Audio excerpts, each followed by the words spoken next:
ఇక రూప వెంటనే తన కొడుకును తీసుకొని ఇండియాకు వస్తుంది. మరోవైపు రూప కోసం సూర్యప్రతాప్ అందరు కూడా ఎదురు చూస్తూ ఉంటారు.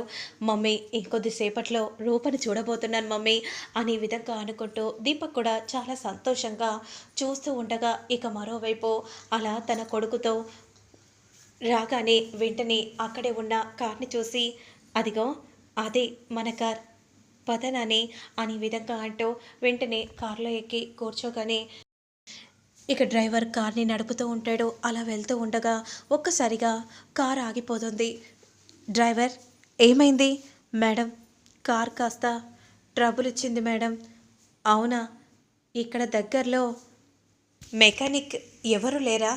అదిగో మేడం ఎదురుగా ఒక షెడ్ కనిపిస్తుంది. అది మెకానిక్ షెడ్ లాగే ఉంది మేడం.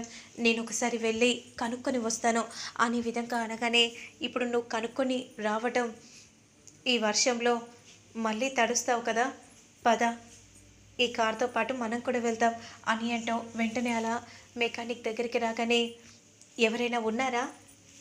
కార్ కాస్త ట్రబుల్ ఇచ్చింది, ఒకసారి చెక్ చేస్తారా? నేను చెక్ చేస్తాను మేడం అని అంటూ రాజు అలా బయటికి రాగానే రాజును చూసి రూప ఒక్కసారిగా షాక్ అయిపోతుంది. ఇక అలానే షాకింగ్గా చూస్తూ ఉండగా అప్పుడే వెంటనే రూప కార్ నుండి దిగగానే మీరు కార్ నుండి కింద పెడతారా అని అంటూ వెంటనే తన చేయిని అడ్డుగా పెడతాడు రాజు వాళ్ళ కొడుకు. అప్పుడు రూప అలానే చూస్తూ ఉంటుంది.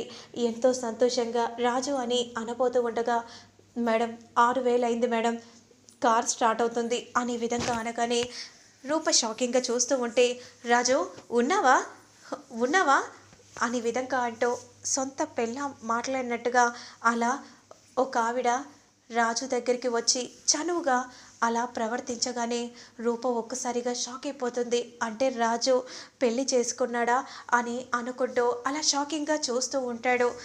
మరి ఆ తర్వాత ఏం జరుగుతుంది, అసలు ఆవిడ ఎవరు, ఆవిడకి రాజుకు ఎలాంటి సంబంధం ఉంది అనేది నేను మళ్ళీ నెక్స్ట్ వీడియోలో అప్లోడ్ చేస్తాను. లేట్ చేయకుండా చూసేయండి.